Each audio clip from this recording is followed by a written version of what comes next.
bienvenue et pour Poznan. Après un petit tour, on commence à être plus que rodé aujourd'hui. Donc Poznan, Pologne bien évidemment, ville à la frontière, au carrefour entre cette Pologne et bien évidemment l'Allemagne, l'Europe de l'Ouest qu'elle a rejoint il y a maintenant quelques années. Je reçois sur ce plateau Ania Gutierrez, avocate, présidente de la Chambre de commerce et d'industrie de Pologne, et monsieur Olivier Blik, président de Spomash Wronki. Donc Ania, vous êtes donc président de la Chambre de commerce et d'industrie de Pologne, mais c'est pas la même chose qu'en France. Donc vous pouvez nous expliquer comment ça fonctionne. En deux mots. En deux mots. Alors la Chambre de commerce existe maintenant depuis 16 ans, puisque nous l'avons créée avec un petit groupe de personnes intéressées par le marché polonais. Nous sommes aujourd'hui fiers d'avoir à peu près 300 membres, aussi bien français que polonais. C'est une organisation qui fonctionne en France sous forme de la loi de 1901. Nous sommes entièrement indépendants, autonomes, et nous ne bénéficions d'aucun soutien particulier, ni du gouvernement polonais, ni du gouvernement français. Et je peux vous dire que nous sommes très efficaces. Donc c'est le business pour le business, en faveur du business. Absolument. Et vous, Olivier Blik, très rapidement, parce qu'on reprendra juste après l'intervention du BIFrance, vous travaillez dans les fusions-acquisitions. Oui, alors moi, mon métier, c'est conseil. Toutes les opérations de développement industriel. Bon, aujourd'hui, je suis là pour parler de Spomash. Spomash, c'est quoi? Spomash Wronki est une société industrielle qui produit, conçoit et distribue en B2B des équipements industriels. Voilà. Très rapidement, c'est situé à 40 km de Poznan et c'est une société qui appartient depuis 5 ans à un groupe français qui s'appelle le groupe SFPI, qui est un groupe qui fait aujourd'hui à peu près 500 millions d'euros de chiffre d'affaires et qui a 40% de ses collaborateurs en dehors de la France. Ce groupe était, il y a 20 ans, un groupe qui faisait 200 millions et qui avait 99% de ses collaborateurs en France. Voilà, très rapidement. Très rapidement. On va aller voir chez UbiFrance quel est l'état de la présence française aujourd'hui en Pologne. Actuellement, la présence française, il y a près de 900 filiales françaises implantées en Pologne, des filiales ou des bureaux de représentation, tout secteur d'activité. Cette force emploie près de 185 000 personnes dans toute la Pologne. Et ce que l'on peut dire, c'est qu'effectivement, il y a des forces dans la grande distribution, dans les télécommunications, dans l'automobile, et que ce soit des filiales de très grands groupes ou des PME. Très bien, donc très grands groupes ou PME. Donc vous étiez en France, SFPI, une PME, aujourd'hui implantée sur l'ensemble du monde, et entre autres Spomash. Oui. Donc en deux mots, sur votre secteur, comment ça s'est mis en place, donc c'est un rachat et ensuite une chose assez étonnante, je peux comprendre. Bon, alors, première chose, le développement SFPI est un développement qui s'est passé d'abord sur l'Europe et principalement sur l'Europe, qui est un peu le terrain de jeu principal de ces industriels de la mécanique.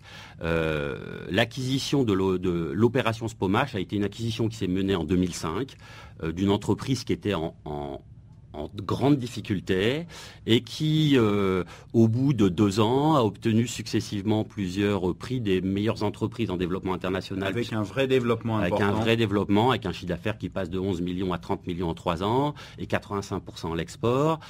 Suite de ça, effectivement, fin 2008, une crise violente avec 2009 très violent, où l'entreprise tombe à 12 millions, donc 65% baisse de chiffre d'affaires. Et on est très heureux d'annoncer aujourd'hui qu'en 2010, l'entreprise va bien, qu'elle a repris qu'elle reprendra 70% de croissance. Ça paraît presque miraculeux. Voilà. D'accord. Donc un secteur industriel qui manifestement est fort dynamique et qui fonctionne assez bien. On y reviendra tout à l'heure sur un certain nombre de règles. Ania, vous, avec cette vision de la Chambre de commerce et d'industrie, les secteurs plus particulièrement porteurs à Poznan, entre autres l'industrie bien évidemment, mais plein d'autres choses. L'industrie bien sûr, on a évoqué notamment le secteur automobile tout à l'heure. Center, mais il y en a d'autres. Je crois que Poznań est surtout très connu pour tout ce qui est call center.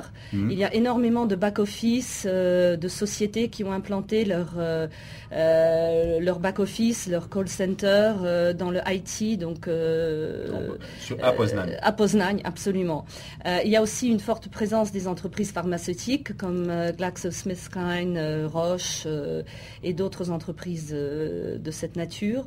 Dalca est présent aussi, donc je suis contente au moins de mentionner au moins une société française. Il y a Forestia aussi, qu'il ne faut pas oublier. Non, la présence française à Poznań, on peut compter à peu près une quarantaine d'entreprises, grosso modo, sur la région de Poznań, ce qui est à mon sens pas suffisant. Je dirais surtout que ce que je regrette aujourd'hui, c'est peut-être le mot d'ordre que je voudrais faire passer en tant que présidente de la Chambre, c'est que je souhaiterais que la présence française se renforce en Pologne. La France a été pendant de nombreuses années, depuis le rachat par France Télécom de la téléphonie polonaise, le premier investisseur en Pologne. Oui.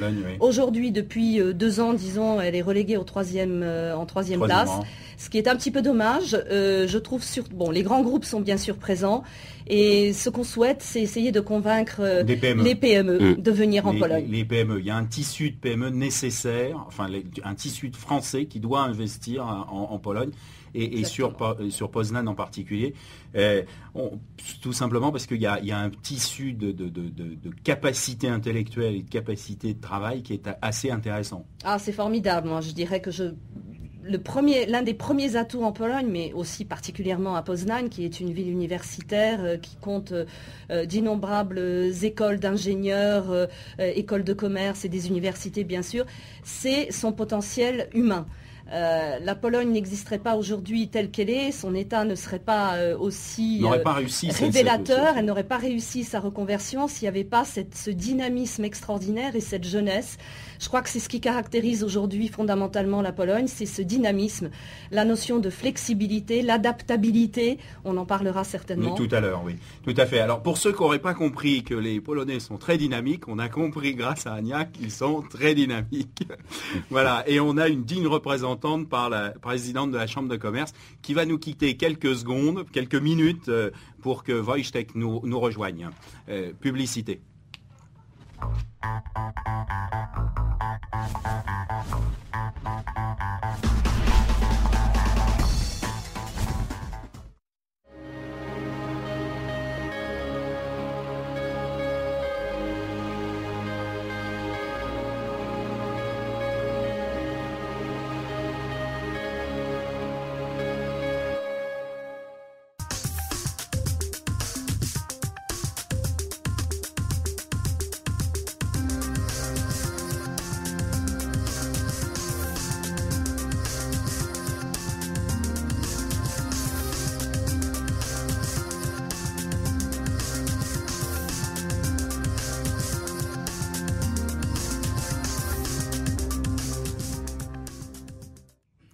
Très bien, nous recevons sur ce plateau Wojtek Seliszowski, avocat au barreau de Poznań. Bienvenue. Donc votre activité, vous, c'est plutôt basé à partir de la Pologne. Oui, je suis l'avocat de barreau de Poznań et je travaille beaucoup pour des investisseurs français, pour des commerçants. D'accord. Et là, on se rend compte, c'est très complémentaire à ce que nous disiez Ania tout à l'heure. C'est-à-dire que vous êtes plutôt sur l'aspect accompagner les Polonais et les entreprises polonaises dans leur implantation en France ?